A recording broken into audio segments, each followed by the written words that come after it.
There are moments in life that don't announce themselves. They arrive quietly, like a stranger offering their seat, like a crying child in a crowded airplane, like a decision made in kindness, one that will ripple far beyond that moment.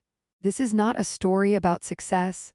This is a story about how we treat each other when no one is watching. It's about a flight from Seattle to Dallas. It's about a man named Martin Hale and a woman named Caroline Rhodes, and how one act of compassion brought everything full circle. Martin Hale was 55 years old and had spent his life in education. As a former high school principal, he'd spent decades guiding students through difficult times, helping teachers rebuild failing programs, and turning chaos into order. Retirement had given him space, but not stillness. He now ran a small consulting firm helping struggling schools find their way again. On this morning, Martin boarded his flight with quiet intention. Seat 3A. A window in first class. 4 uninterrupted hours to revise a proposal for the Richardson School District, a middle school in Texas that desperately needed help. He believed he could provide that help. He believed in transformation. Not just of schools, but of people. Martin pulled out his old leather portfolio, cracked, worn, gifted by his students on his final day at Roosevelt Middle School. He smiled softly, already diving into the notes that mattered so much to him. 6 rows behind, another kind of turbulence was rising. Caroline Rhodes stood in the narrow aisle of coach, rocking her 2-month-old daughter Emma.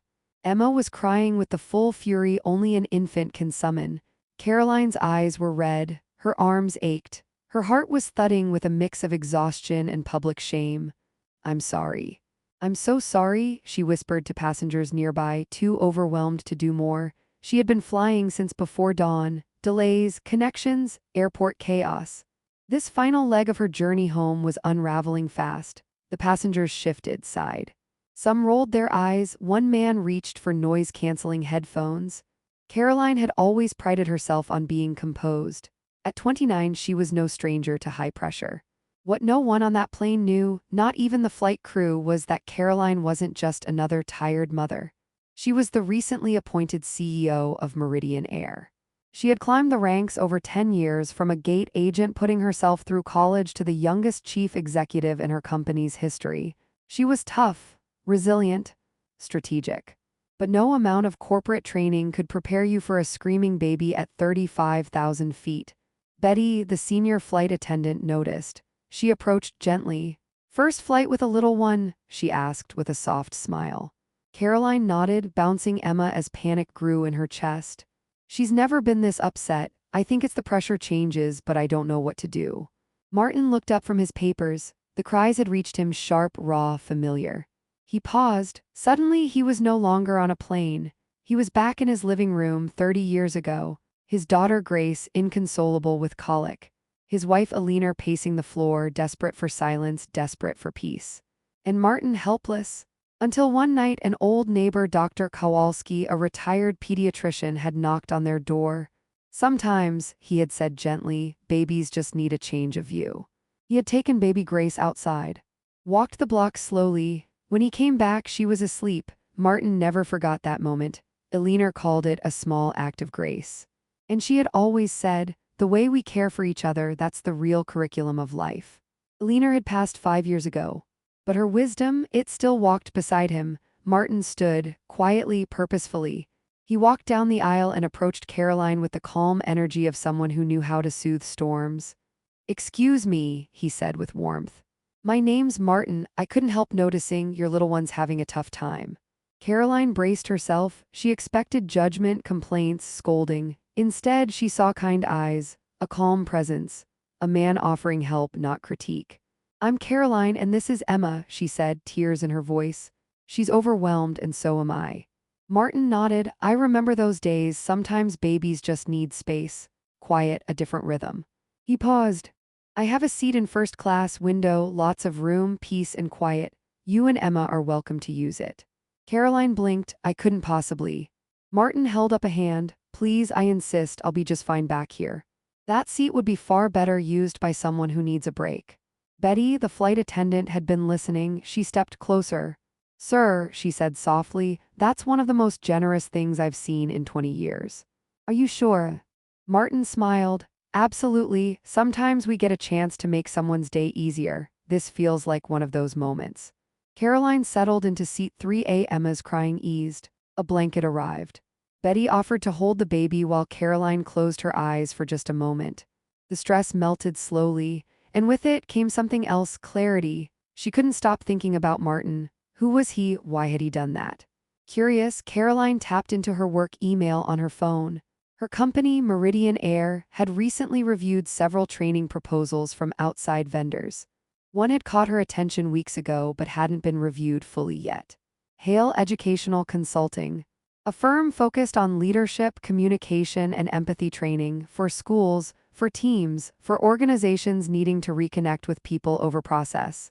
She typed in the name. There it was. Martin Hale, founder, former school leader, proponent of compassion-driven leadership. She read the company's mission statement again. True excellence begins when people feel seen, valued, and supported. We believe small acts of human kindness have the power to reshape entire cultures. Her eyes filled with tears. This man. This was what she had been trying to articulate in her conference presentation the day before. This was the heart of her vision for Meridian's future, and he had shown it without a word, without a motive. As the plane descended toward Dallas, Caroline made a decision. When passengers began to gather their belongings, she walked back down the aisle. Martin was quietly reviewing notes, squeezed into a tight middle seat. "Martin," she said, cradling Emma, "I just wanted to thank you again. She slept so peacefully because of you." Martin smiled. "Don't mention it. I hope the rest of your flight was restful." Caroline took a breath. "There's something else," she said. "I'm Caroline Rhodes, CEO of Meridian Air." Martin raised an eyebrow but said nothing. "What you did today," she continued, "that's the exact culture I've been trying to build in my airline. I believe real customer service isn't about scripts. It's about care, and today you lived that message without knowing who I was." She handed him a card. "I've seen your company's training proposal. I'd like to talk more, not because of your kindness, but because of what it revealed about who you are." Martin looked at the card. Then at Caroline. "I didn't offer my seat for any of this," he said gently. "I did it because my wife taught me that kindness is always worth the effort." Caroline smiled. "That's exactly why I want to work with you." 5 months later, Hale Educational Consulting became the primary training partner for Meridian Air. Martin's philosophy, empathy over ego, listening over policies, connection over metrics, was implemented company-wide. Every department, every employee. But the biggest shift, his daughter Grace, once a corporate executive, resigned from her job. Inspired by her father, she joined the firm, and together they expanded their work into aviation. The real results weren't just in feedback forms or metrics. They were in small, daily moments. A flight attendant pausing to sit with a nervous traveler, a ground crew member comforting a family with a delayed flight, a gate agent offering more than answers, offering presence. Martin never framed awards, never bragged. On his desk he kept a photograph. Caroline and Emma from their first meeting. Next to it, a note from a leaner he'd found tucked into an old recipe box. "The best lessons we teach aren't from textbooks. They're from how we treat each other." And every time Martin traveled, which was often now, he flew coach. He carried his worn portfolio and kept his eyes open, because you never know when someone might need a seat, a moment, a gesture that seems small but means everything. Some journeys don't begin at the airport, they begin in the heart. With a choice to be kind, to show up, to offer what you can. This was one flight, 2 people. And a reminder we all need: kindness isn't random, it's intentional, and it's powerful enough to change everything.